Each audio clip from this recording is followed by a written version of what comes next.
Hi, I'm Mrs. Melanin. And I'm Beleaf Mel. And we're here with episode 43 of How Married Are You?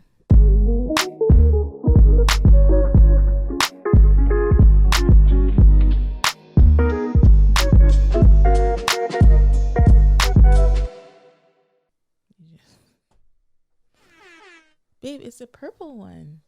Well, if you know it, why don't you press it? Oh, what the heck? You press it. It's Chocolate Baby Story Time! Okay. What's your chocolate baby story, babe? Well, remember, it's both of ours. Okay. Yeah. So first of all, I'll start the story. Well, I want to say something else. Oh, okay. Uzi throws up on me all the time. It's like his thing. Like, I'm supposed to burp him. Like, that's my job. So I get him and I burp him and it's like bok, bok, bok. And he doesn't burp. And then you're just chilling, hanging out, thinking he's cool. Yeah. And then I'm like kissing him. Oh, hey, baby. Hi. And then like, boom, throw up on the corner of my mouth, in my beard, on my shirt. It's always all over the place. And yeah, that's just kind of what happens. And so continue.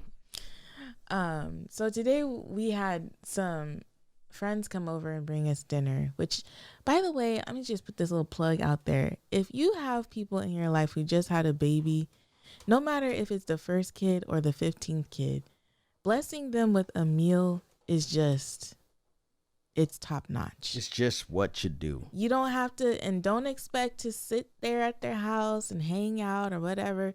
Just give them a meal. You can Uber Eats it. You can DoorDash it. You can drop it off and run. Yeah, you ain't got to make it from scratch. Yeah, but just bless them with a meal. It is actually like one of the best gifts after you have a baby. I'm just putting that out there. Yep. But anyways, some friends came over to bring us dinner and we're sitting around the table and I'm nursing the baby and we're hanging out and I hear the baby go boop, boop. And I was like, oh, like it actually seemed like he was actively pushing, like he was type situation. So he got through his little situation. I went over to the couch and I changed his diaper. Mind you, while I'm changing his diaper, he has a little pee thingy that happens. Like he just pees on me. And I promise y'all, Uzi has only been alive for almost 6 weeks. And he has peed on me more than the boys combined. Yeah. Like he catches you slipping all the time. I don't know if I'm just slipping because this is my fourth child. I'm tired. I'm out of practice for changing a boy's diaper or what. But this child, I swear to you, he has peed on me so much more than Theo and Raya combined. Just putting it out there. Anyways, we change his diaper, get that all done. I'm walking back to the dining room table and I hear something and I felt something and I was like, oh my goodness, did he just spit up? Y'all, I look and it is the mustard yellow seedy poop that babies have. Just coming out the diaper, like coming out. I'm like, what the heck? Like, did I not even put a diaper on? Yep. It was all over my arm and it was all over him and it was all over the floor. And I feel like I'm reading that one book. I do not like green eggs and ham. No. Anyways. The tone that the rhythm that I was saying what I was saying in is the same rhythm that I read the book in. Anywho, y'all, it was a mess. And then, so our friends are sitting there watching us and Glen like grabs the baby and I just kind of start cleaning things up, the floor, my arm, everything. They were like, how can we help? Yeah, it was like, there's really, we just got it. So Glen rushed the baby upstairs because he literally was still pooping. He was sitting in the tub like, making those faces and just peeing. I was like, well, at least you're comfortable. Well, maybe he just eats too much. I don't know. I don't know. I think he's fine. It's just, that's what happens. I don't understand how it, like usually like Yvette's like, oh, you got to take the flaps out after you change the diaper. I assure you I did. Or whatever. No, but listen. So, like there's that awkward stage between diaper sizes, newborn and size 1. and he's at that awkward stage. And so lately I've been putting on, I don't know if you noticed, but upstairs in the basket by the bed, it's size 1. But down here, it's size newborn. And so I put on a newborn diaper down here. And we need to move on to size 1s. All right. Well, okay. Anywho. Yeah, he's growing pretty fast. Yeah. He's our first one to kind of get this fast. Baby. He's not like the newborn baby anymore. Yeah, he's heavy. He's getting heavy. He's not heavy, but he's like turning into a full-size baby. Yeah. Words of affirmation. Words of affirmation. All right. So we're going to talk about words of affirmation. There are 2 ways, 3, there's many ways you can send words of affirmation, but we prefer to hear your voice. So if you can send them via Instagram, which is in the DM, you can just go ahead and do it like a voice memo. And then you can also do it on the Anchor app. And if you don't have an Anchor profile, just go ahead and go to the show notes. Slide down to the bottom of the show notes and you'll see a link that shows you where you can send voice memos and voicemails to us, and we can get those words of affirmation here. And also, we have a Google voicemail. I set up a Google voicemail for those of you who may want to call in for our non-married, or even if you just want to call in and have your words of affirmations on there as well. But set up a Google voicemail for that. And so the phone number is 760-335-6643. Again, that phone number is 760-335-6643. Let us know. Call us and let us know. Just spend a minute. Just talk about what you've learned from the podcast, what you enjoy about the podcast. It's really cool to hear you, get to know where you're from, a little bit about yourself, and just kind of tell us why you like it. And so that is this session right now. Here we are with the words of affirmation.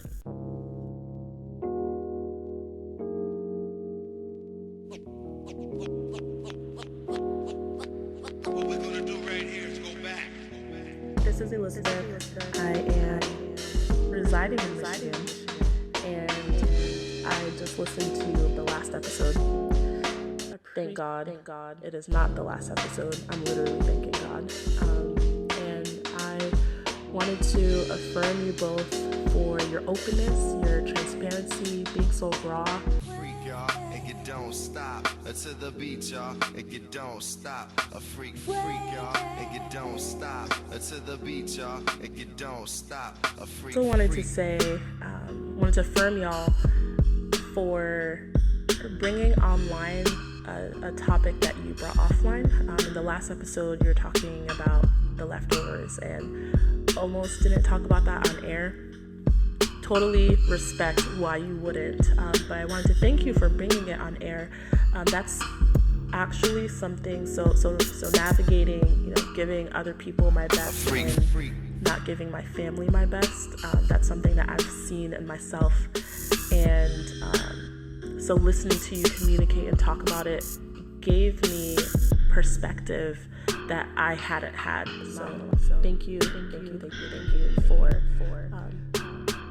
just living your story. All right, we are gonna thank you so much, Elizabeth, for those words of affirmation.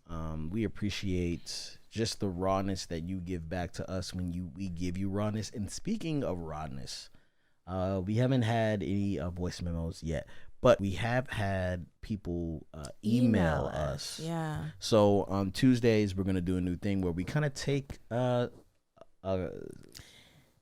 what is it, like just questions from our viewers, questions from our listeners, and just kind of unpack them and see if we can help you resolve your issue. And we are not we are not licensed marriage therapists or anything, but we're farther along than you, so you could probably use some of the advice. I just had a thought though. Maybe people don't want to send us a voice memo because they don't want their significant other to hear their voice. Yeah, that's a good point. Okay, well, listen, we will disguise your voice. Will we? Yeah, I can disguise their voice. Well, you have to let us know if you want us to disguise your voice, because I like hearing people's voices. I don't want to disguise people's voice. Yeah, but you can also call in and it's like, hello, I'm such and such. You know what I'm saying? And it'll change. I can change their voice so it sounds like a robot or something. That'd be I pretty understand, but I just think we should. cool. Well, we will hear that, but they won't hear it. Huh? We'll disguise their voice for them, but not for us. I know, but as a listener, for our listeners, it's nice for them to hear people's voices too. All right, so let's get into this because I feel like we're on borrowed time. Uzi is upstairs asleep, but we don't know. So, this one is actually really interesting.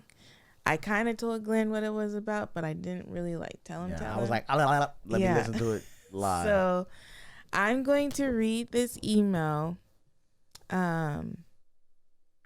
I'm sorry if I'm reading too much. I think it's okay if I read the whole thing. But I'm going to read this email and then we'll just respond, right?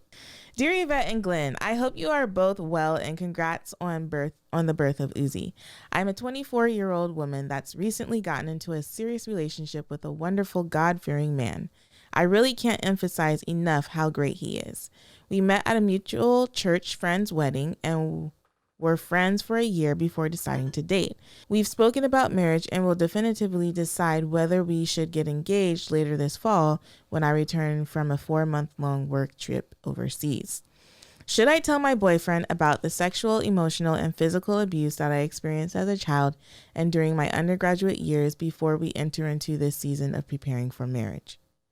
Should I also tell him about a single consensual encounter that I had before us?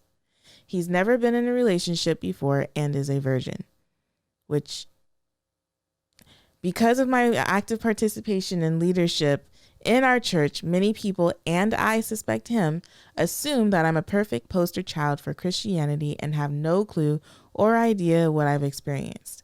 This general sentiment exists even though I've tried to be transparent about the fact that I've had serious challenges in my walk with God. I've definitely allowed God to bring healing to my heart after these experiences, and for a couple of years, I even went to therapy, but I'm concerned he'll think I'm unworthy of being his wife because I'm not a virgin. A few weeks ago, a pastor came to our church and said that he doesn't encourage virgins in the church to marry non-virgins in the church because they decided to wait and deserve to marry others that honored God's word too. I know my circumstances are a bit different because much of my sexual history includes abuse. It's very difficult to talk about. However, I don't want my boyfriend to feel betrayed or cheated if he finds out after we are engaged or after we are married that I'm not a virgin. I know that sex is not the end all and be all of marriage and that there are other things I bring to the table, my love and passion for Christ and ministry, my care for others, my devotion to my partner, good credit and no debt, etc. I love it, but purity is important. What do you both think? Should I tell him? If so, when and how should I tell him, and how much do I tell him? How should young Christian couples talk about sex before they are married? I'd love to get your perspective, especially given that Yvette was a virgin before marriage and Glen was not. I sincerely appreciate your time. Thank you both for your ministry. It's so inspiring. It affirms my hope that I can have a healthy family and I can be a good wife and mother someday. Best. If you choose to read this podcast, please don't use my real name. Oh yeah, we ain't using your real put name. your name out there, girl. Listener. Y'all don't have to tell us that either. Yeah, you don't gotta tell us your name. You can, yeah. I mean, your email might give it away, but yeah. Listen, that was a lot in there. There's like so many different points. Yeah. To be talked about. So do you want us to go paragraph by paragraph? Should I have stopped after each paragraph? What should I have done? Yeah, I think we should. All right. So the question is, should I tell my boyfriend that I'm not a virgin before we are engaged? Okay, so I have questions before that. Okay. Number one question. Are they questions I can answer? No, this is something that only our listener can answer, the person who asked the question. Mm-hmm. How did you know that he's a virgin and he not know that you were not? But babe, that's a good question because we don't even remember. I think we talked about this in one of our episodes, how we don't even remember how we shared whether or not we were virgins or not. Oh, geez. I don't remember either. Yeah, duh. I just said we had this conversation. Oh, man. Yeah, like, I think that, like, I'm trying to, is it hearsay? Is it like, hey, you know Clarence over there, a virgin? Oh, he a virgin, girl? Yeah, he a virgin. Oh, okay. I think he likes me. He's never been in a relationship before and is a virgin. How do you know that though? She must know. Let's just She must know. assume Okay, she knows. knows. But I'm trying to figure out how did it not come up. Like if he says like, "Oh, yeah, I'm a virgin," you kind of like, cool, and then it's like you don't reciprocate and be like, "Well, I don't have that." Well, she says that he assumes. Oh, that's sticky. First of all, I say, okay. That's just kind of like my question is like, how do you find out that, you know, That's a really good question. But I wasn't even thinking about that. Yeah, I would say the answer to the question is absolutely yes. You tell him. Most definitely. And you tell him as soon as possible. Yeah. And it can just be just like how Glenn told me before we got married. Were we even engaged at that point? About the debt? Yeah. No, I wanted to make sure you were cool with it before I proposed. Yeah. Oh, okay. Yeah. So Glenn just basically was like, I got something to tell you. And it may or may not end our relationship. And he's like, I got $3,000 in debt. I was like, oh, okay. Ain't no problem. Ain't no problem. There ain't no problem. There ain't no problem. That's just like Shannon Sharp said. But yeah, like the reason why I would say yes, tell him now is because first of all, there's shame attached to this.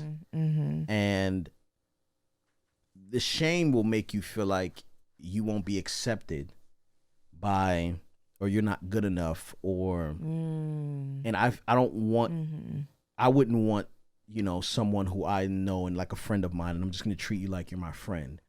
And I would just say that I wouldn't want you to operate in fear that guilt and shame have brought to you, you know. I was talking to Brent today, and you know, sometimes we were talking about like having a poverty mindset and all this stuff like that. Sometimes I get worried that like, you know, some of this stuff is just gonna fall apart. You know what I'm saying? And he's like, man, like God is like, the way that you got this house is like amazing. Like you couldn't even have told this story yourself. You know what I'm saying? Like we couldn't have never thought this was gonna happen. He said, God blessed you in your house. Why wouldn't he want to bless you in every other area in your life just the same way? And for like in this instance, I feel it applies specifically for you in this relationship. Now, maybe now, and I say that meaning that this relationship isn't the win. Yeah. The win is you being able to speak your truth and be who you are without the judgment and fear of not being accepted. And that is like not of God, I feel. You know what I'm saying? That's like, I would say that you tell him, because the reason you're not telling him is because of fear. And you don't deserve to live under that type of fear. There's another element there too, though, because of the sexual abuse that she experienced. She may not even want to like necessarily deal with that herself. Like I'm not sure if I can say this, but it doesn't seem like you've actually, you know, healed from that, or even dealt with it in yourself. Like maybe it's something you're still trying to bury in and of yourself. And so to bring that up with your boyfriend would probably just be opening old wounds, you know? Yeah, because he might be curious and be like, so what happened and why? And that's how men are. And I don't even know if it's just a man thing or if it's like a human nature thing, but you may bring it up and then he may want to see you be healed from that. He may want you to go to counseling, or he may want to talk about it more or whatever. He might have just righteous anger. And like, and if it was family that abused you, Lord have mercy, he may even want to confront those people, depending on what kind of man he is. So I can totally see like why you wouldn't want to bring that up. But I do think it's important for him to know that, because even, and I know you mentioned somewhere, you're like, I know that sex is not the end all be all, and it's not, but it's a huge part of the marriage relationship. Would you say? Absolutely. Yeah. Okay. So, I say that to say that it's not the end all be all, but if things aren't right there, like if your intimacy level is like off, then it just spills over into so many different areas of your relationship. And so like there's a lot of healing. I don't know if you guys have listened to 30 Minutes with the Perrys, but they even had an episode about Jackie and Preston's sexual history where Jackie, I think it, let me just be quiet on how it was, but Jackie had to overcome some things and still is overcoming some things in order for, you know, their intimacy level, their sexual life to be what it needs to be. Yeah. And so I would just say that it is important. It's important. So Yeah. he needs to know. Yeah, and so what's happening is you have baggage, right, that is invisible. Mm-hmm. And whether you can see it, whether anybody else can see it, you know it's there. But it's like when you accept me, you're accepting this baggage. You just don't know it's there yet. Mm-hmm. And you don't have any choice of when this baggage just all of a sudden appears. Yeah. And you're kind of like, man, like it's actually some dirty clothes in this this baggage, and it's kind of smells. It's like, where's that smell coming from? Yeah, like it's like, oh, actually, if I open up this bag, I'll show you. You know what I mean? Yeah. Like everybody, and he has baggage. Like Yeah. everybody has baggage. But if you don't allow him to know what you're carrying into the relationship, it actually hurts him because he is not necessarily sure what he's signing up for. Mm-hmm. And not to say that, like, you know, he should accept you. I don't know what type of man this is. I don't know like where he's at. You know what I mean? But first of all, God is going to present the man that is right for you if he does that. You know what I'm saying? Mm-hmm. And that man is going to come with a heart that is able to handle or will be groomed to handle what you've been through. Mm-hmm. But I don't think anybody should walk into something and be blindsided with a sneak attack of, you know, like, I have this issue with men kissing me and I don't want to be kissed because my abuser did that to me. You know what I mean? It's kind of like, wait a minute, like, whoa, what is going on here? So I feel like he should know what he's signing up for somewhat. And you know what? I miss this. She goes, I've definitely allowed God to bring healing to my heart after these experiences. For a couple of years, I even went to therapy. Okay. So she has received some, she goes, some but I'm healing. concerned he'll think I'm unworthy of being his wife because I'm not a virgin. Now let's talk about this. Yeah, let's talk about that. Because the pastor said, oh my gosh. Let's look at what the pastor said. Now, this is out of context. He probably had an amazing, let's just give him the benefit of the doubt that he had some type of sermon that went, and it wasn't that he said that they shouldn't be with non-virgins, but they should understand what they're getting into or something. You know what I'm saying? But if this is what he said, this is trash. Read the sentence. Okay. A few weeks ago, a pastor came to our church and said that he doesn't encourage virgins in the church to marry non-virgins in the church because they decided to wait and deserve to marry others that honored God's word too. You want to know something too? Like, I have a habit of I can read a whole book but there's just one sentence that I will, like, you know, pull out and hold on to. And maybe that's what happened here. Well, let me just say this. I like what he said. So there's parts of his. He said, I don't encourage. He said he doesn't encourage. Fine. Okay, we're cool with that. What he says is they deserve to marry someone who waited. Like, first of all, like, if we're talking about how, like, we are the bride of Jesus, then he deserves someone spotless as well. Amen, brother. And that ain't what he's getting. Preach. You know what I'm saying? So let's talk about what we deserve. I don't know about that, you know? And second of all, just because you marry a virgin, that doesn't mean you're getting a better deal. What do you mean by that? No, like, you know, like, Just because you're marrying a just virgin. because a virgin marries a virgin doesn't mean you're getting a better deal? Yeah, like that doesn't mean you're not dealing with some type of like sexual like issues. You know what I'm saying? Like they deserve to be with someone who waited. If their motivation was off why they waited, you know what I'm saying? If it was all based in pride and it wasn't for purity or like, you know, for covenant, you know what I'm saying? No? I don't But know. you were the virgin in this situation, so why don't you go ahead and speak your TED talk? What?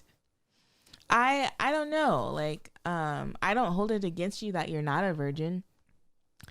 I think that it would be fun if you were a virgin to figure things out together, you know? Like there's some element of like I was talking to someone who was, I don't know if this is like appropriate to share, but I was talking to someone who is currently pregnant, and like some women when they're pregnant their sex drive gets extra high, and some women their sex drive is low. It just varies, right? What does yours get? Mine gets lower, I think. Okay. And so anyways, she was talking about how her husband was like, he was cool with it because he's like, man, I waited for you my whole like 20 some years. I'll wait for you a few months or whatever. Like, I hope they're not, you know, whatever. And so, I was saying that to say that's really sweet. Like that he said that because they were both virgins when they got married or whatever. And so I forgot why I was saying this. What was your question before? You're the virgin and you're the... Yeah, and so anyways, I just feel like it would be kind of cool for two virgins to get married, you know, but I don't think that I got the short end of the straw because I married you, or the short end of the stick because I married you. But I will say there's a lot that has to be overcome with that, like thoughts of me thinking about your past sexual partners and how I compare to them, or even my own thoughts about my past, about what sex should be. Is that what you mean? Like what of sex should be, or like you have those thoughts about my past, but I do too. You have those thoughts about your past or my past? I have before. Yeah.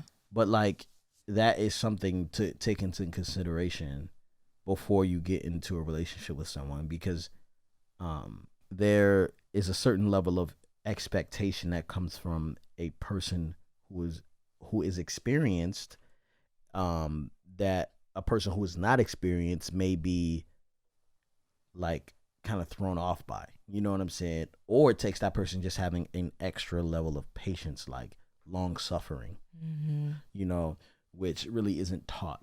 It's something that you just like but I don't think that just because you're a virgin, you deserve a virgin. Like, I definitely don't think it's a matter of deserving something.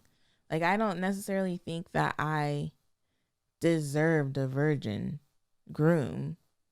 You know what I mean? Like, it wasn't something that I'm like, you owe me, Lord, type situation. Yeah. I would rather the Lord give me like someone who is going to love me well and serve me and honor me and, you know, like treat me like a queen than, oh, you got a virgin. At least he's a virgin. Yeah, like that should be, I guess it should be on the level of importance, you know what I mean? Like something you pay attention to, but I don't know if that's like, you know what I mean? Yeah, I'm not sure. Yeah, this is hard. This is hard because I feel like, you know, here's another part of it. It's like, okay, how much should she tell? You know what I mean? Like, what if she says she did have a consensual experience, but what if it was like she had many consensual experiences? Is she supposed to go into her body count? You know what I'm saying? Like how many people she's had sex with? Like, cause that could get icky. You know what I mean? I know people who are like, you have to tell everything to your spouse before you get married so they can know what they're.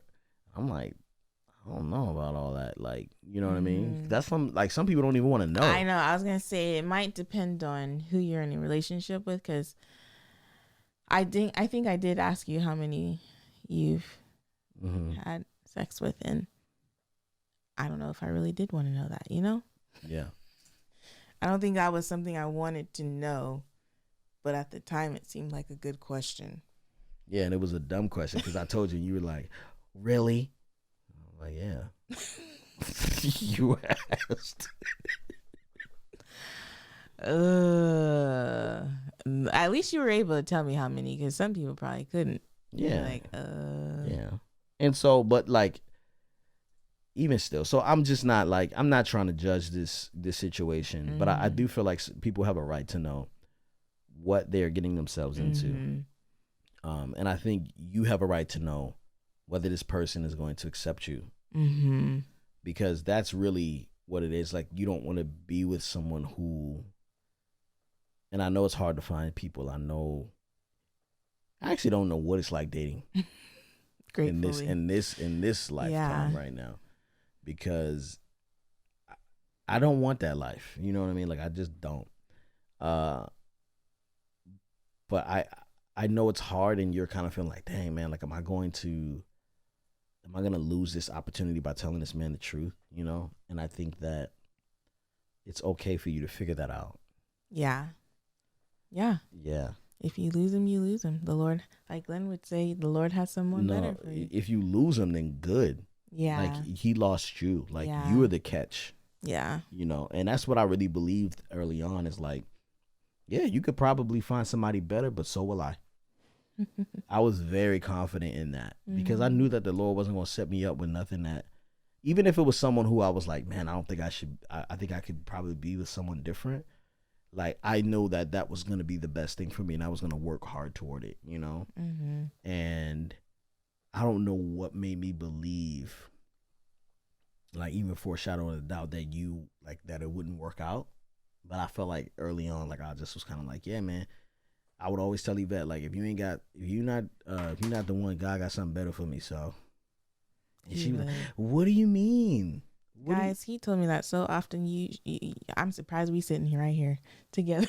Yeah, because I'm just like, married. It wasn't that often, but it was often enough. It was often enough. Yeah, but I just wasn't scared to lose you. Yeah. Were you scared to lose me? I don't know, but I wasn't vocalizing it like you were. I don't think you were scared either. I knew you were the one. Yeah. So I wasn't scared. And we never broke up or anything. I had any like. Yeah, but I still never said nothing like that to you. So what? Okay. You're not better than me for being a virgin or not saying it. He said, take your virgin self and shut your mouth. Yeah, for real. Shoot, I know what I'm getting. I know what you're getting out of the deal. And honestly, yeah, like, we both became better than we were. And so. You flourished? Flourished. Yeah, I think honestly, listener, I think you should tell him everything, and I think you should. She asked how. I was going to say, we need to answer that question. You want to? I mean, for me, like, I honestly don't really know how we had this conversation. I know we had it, but I don't know. Like, I don't know. But anywho, I think I wore a purity ring. I wore a purity ring while we were dating. I wore a purity ring too. Oh. It said purity on it. I was one of those Christian, but I'm out here delivered. I was wilding before I met. Where's your purity ring? Why didn't we put it on our vows with mine? Baby, it's wrapped around our vows. It should be wrapped around our vows. I have mine. Mine is, but not yours. I had mine. You must have got rid of it or something, because I wasn't pure enough. That's what happened. See, man. See, virgins. Y'all virgins. No. Just joking. Okay, so as a virgin, if Glen were to come to me and I would just want him to just come to me and tell me. You don't have to set the mood. You don't have to have this big show or anything. Just tell me. Just be like, hey, I've got something to tell you. And maybe just be honest with him, be upfront with him. Say, I'm very nervous about sharing this with you. I'm uncomfortable sharing this with you. And tell him you think that it might be over once you say it. Yeah, but just say like, I also don't want to like go further in this relationship without you knowing this, or without me being sure that you know this. Because I just feel like it's important for me to tell you, and just tell him. Like, you don't have to have a whole show about it. Just tell him. And I think that he will appreciate that. And if he doesn't, then like Glenn said, the Lord got somebody better for you. Yeah, I would not trip off of it. You have to really trust God. Like, you trust, like, God gave you your story. You know what I'm saying? Like, allowed you to live through this. And, like, the man he's preparing you for is going to be able to live with that. And they're going to be able to accept you with that. There's nothing to fear. There is only, like, hope and grace. You know what I mean? And so, I think I would hate being in a relationship where I feared that. Like, that sounds like prison, because I can't even come out like and tell you who I really am. But sometimes like you can say that, but I just want to like come out and say as well, like, sometimes those fears sometimes those concerns or whatever we're projecting on the other person, but the other person isn't necessarily giving off the vibe that they will react a certain way. Sure. You know what I mean? Like, Sure. it's definitely a lot of the times more of an internal fear than it actually is a reality. Yeah. So I think Yeah, but at the same time, I'm like, I would hate to be in that relationship. But as myself, like, I lived through that. Like, as a person who, like, I had that debt and I was scared. Like, it was embarrassing. Totally embarrassing. You know what I mean? So you may have been the virgin. But as far as that debt, I told you to be, I was like, hey, look, man, I got this thing. You know what I'm saying? And I didn't find out about your debt until I was in too deep. I didn't find out about my debt either. And it's crazy. I probably wouldn't have married you as fast if I knew that you have that much debt. Do you know that? Dang. Yeah, I probably wouldn't have. Well, I'm glad I got my education. And I'm glad I paid it off. I'm glad we paid it off. Okay. I'll give you that credit, Glen David. All right. She did ask another question that I think may be worth talking about. How long have we been talking? Yeah, we're good. 38 minutes. Okay. She said, how should young Christian couples talk about sex before they are married? I think that's a really good question, because you want to protect each of your hearts. You want to make sure there's boundaries set. But what kinds of conversations should we be having? All of them. We should talk about them just like non-Christian people talk about it. Like, we need to stop like putting this thing around, oh, we're Christian and it's sex, so it's gotta like, we need to take the training wheels off. Like, sex is it's an equal part of the relationship. Like, both of you like probably need it. You know what I'm saying? So do you think that, like, okay, so you and I are dating and we're believers and whatnot. So you think we should just be talking about sex? Yeah. So do you think we should be like, okay, so this is what we're going to do in the bedroom when we're married and yada, yada, yada. Those types of conversations? No, I think we should have conversations like, hey, like, are you scared? Okay. You know what I mean? Like, are you nervous about the first time? Mm-hmm. What is your history with sex? How do you feel talking about sex with other people? Have you and your parents talked about sex? What do you think is inappropriate in the bedroom? What do you think is not appropriate? What type of things? See, my thing about the whole, like, oh, so you're doing really well with your questions. I really appreciated those. But then when you said what types of things should we be doing and what types of things should we not be doing, I guess that is an important conversation to have. But at the same time, I'm like, is that not a boundary that should be had?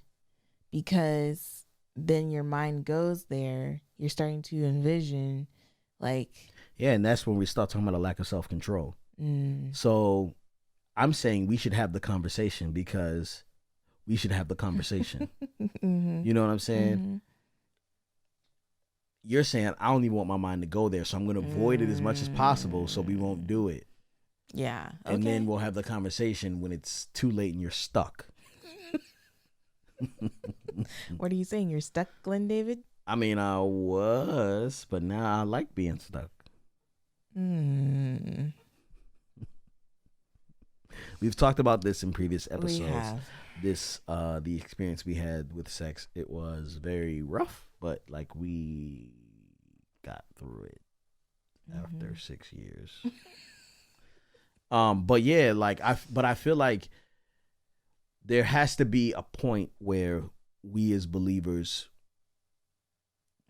don't pacify this part of our lives and pacify this part of our faith, because like it takes a relationship with God and like to have a healthy sex life as a believer. Like there's so much temptation, there's so much things out there, and it's kind of like you can walk around like, you know, trying to avoid it, but it's kind of like it's already out there and you're trying to avoid it, and your children are talking about it, your friends are talking about it, that is a generational curse in the church. I feel. Really is. I agree. Yeah, I would agree. And so I think you should talk about it, because it's a very healthy conversation. It's something that you guys are thinking about, like you're thinking about it. Why can't you talk about it? How do you really feel? I was trying to think, was I thinking about it? I mean... Oh, you were thinking about it. I was going to say, I think... Goodness. We found ourselves in some predicaments. So, yeah, I guess I was thinking about it. You were definitely thinking about it. But, yeah. Okay. I was thinking about it. Oh, I know you were thinking about it. But you were thinking about it just as much as I was thinking about it. I was thinking about it like, let's talk about it. Let's avoid it. You were like, I don't want to talk about it. And then you'd be like, whoa, how do you feel about this? You know what I'm saying? But not say anything. It's like we couldn't talk about it. But I wasn't talking about it with nobody. That's my problem. Which is why Glenn was saying it's like a generational curse in the church. Yeah. So I think you should at least be talking about, because you might like to have a conversation and be like, oh, what? You don't think this is okay, or this is okay, or this is okay. And you might actually end up being like, man, I don't know if I want to put this much work into a sexual relationship. You know what I'm saying? Now, of course, marriage isn't based on sex. Relationships aren't based on sex alone. But it's something you want to take into consideration, because you have, like, long suffering is a thing. You know what I mean? Like, you have to know, like, what you're getting yourself into. Otherwise, you feel like, oh, man, I was set up. You know what I mean? And so I feel like that's unhealthy. You know, so yeah, it's very courageous. You're in very courageous quarters here. Yeah. And honestly, when you go to premarital counseling, a lot of this stuff gets brought up. Yeah, it does. And so if you get through premarital counseling without actually, you know, having some of these conversations, you aren't in a good premarital you using trash scream. Yeah. You need to go to a different one. Yeah. And so I'm kind of discouraged by what that pastor said. Yeah. To be honest, like, I don't feel like that is accurate. I do understand, and I feel like that is something to be treasured, to be, you know, a virgin together. Like, I think it would have been amazing to be a virgin with you. You know what I mean? And us, I think I would have had a lot more patience and tolerance, but at the same time, I think because I wasn't a virgin, I was able to be more patient with you. I think patience is just a part of your nature with me. Yeah. But maybe you're right. Maybe it's because of that. But yeah, because it wasn't like you're just patient with me. I don't feel like you. I feel like I just feel like I just was kind of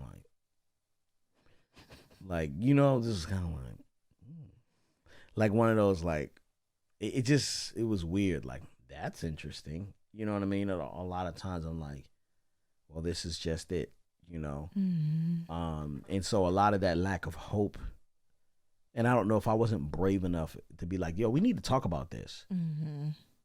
I don't know what I could have done, right, in that season. But I'm glad. I don't. And honestly, without our friends, there would be no hope. Mm-hmm. Would you say so? Mm-hmm. Yeah. Do you think we would have ever gotten over or accomplished what we accomplished in that 6th year without conversations with an outside source? No, we needed an outside source for sure. Yeah. So yeah, which is why if you go back to episode 42, our 9 lessons. Mm-hmm. Yeah. You need other people. Yeah, and that might be interesting to talk about in a group with someone else, like a married couple. But not that pastor. Find somebody else. I need the name of that pastor. I want to see some of his teachings. Babe. I want it for my own self. I'm not going to put him on blast. I'm just curious what he talking about. That don't sound accurate at all. That sound like, it don't sound like it's graceful. It don't sound like, you know what I'm saying? Like, it doesn't sound like something a believer would say. You know what I'm saying? Like, if you follow in the philosophy of Christ, like, it doesn't sound like, you know, something. It sounds beautiful and awesome, but it doesn't sound like, you know, like, it's very entitled. Mm-hmm. And toxic, I think. But anyway. Yeah. So I hope we answered your question. That was actually a really good. That's an awesome email. Yeah. I really loved all of that. The backstory, the question, and then a little bit more context. Yeah. And we're proud of you for even telling us your story and allowing us to have your story and, you know, get some input on that. We give some input. Yeah. We appreciate you trusting us with your story. So thank you. Yes. Thank you. All right, babe. So how married are you? How married am I? I'm so married that I spend all day in that car dealership getting that car for you. No? I feel like that's really good. Babe, that was for us. That wasn't just for me. Like, you know, we need a car. We need a car. But yeah, but it's basically your car. For sure. Yeah. I mean, I drive the kids around most of the time. But I'm just saying, like. God, okay. Thanks, babe. I appreciate it. I love you so much. Okay. I mean, like, if I guess I could get a different car that doesn't, you know what I'm saying? Like, without bells and whistles and, like, we can just get a car. Oh, you're saying, like, the niceness of the car? Yeah, we could just get a car. Like, we could have gotten. Oh, okay. Yes. So, the luxurious side of it. Because it had those trimmings. Is that what you're saying? Yeah. Yeah. Oh, I definitely appreciate that. Thank you. You're a good husband. You're a great husband. You're phenomenal. I don't care. Anyway, how married are you?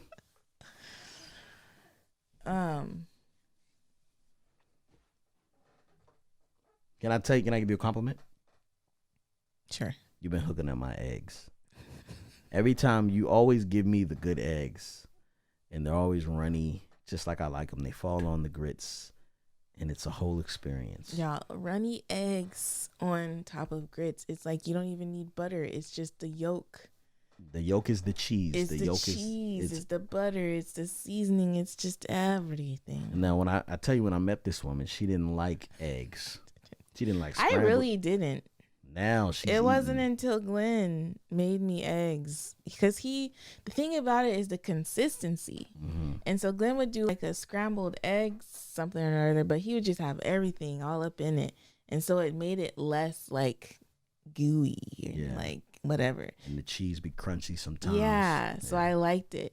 But then he started doing like fried eggs. Yeah. But now he act like he don't know how to make a fried egg, y'all. I don't know how to make nothing. I'm not in the kitchen. Oh my gosh. I'm not in the kitchen. Yeah. I'm so married that I appreciate the life that you've given us. You have a good life. Like, man, when you just think about it, like, people used to doubt my choice in Glen because he didn't have a college education. Or Who? you know who. Remember at my, Oh yeah, that's right. know, there's several people. And now, just look, like, I was talking to Miss Vines the other day when she came over, and she's like, did you ever even imagine? I'm like, no. Like, I quit my dream career, my dream job, to, like, be a stay-at-home mom. And I don't, like, I mean, of course, the economy could change, things could change or whatever, but I don't have any fears of Glen's ability to take care of us, you know? Like, You know, I gotta stop you right there because you know it ain't me. You know, like I work hard or whatever, but I ain't got no control over none of the blessings and the favor.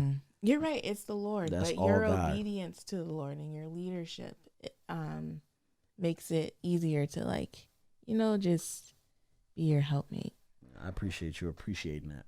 Someone said something to me and he said, you know, like we own the work and God owns the results.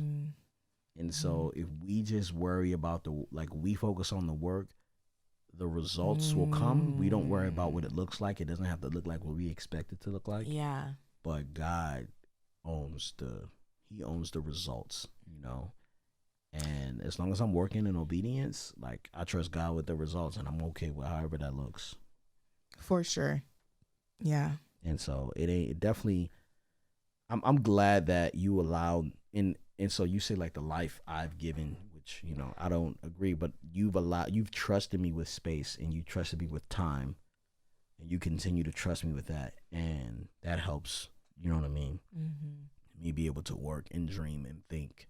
Sometimes just stare into space or scroll on Instagram or whatever, but that ultimately like produces something. And so I appreciate you. Want a kiss? And that's just how married we are.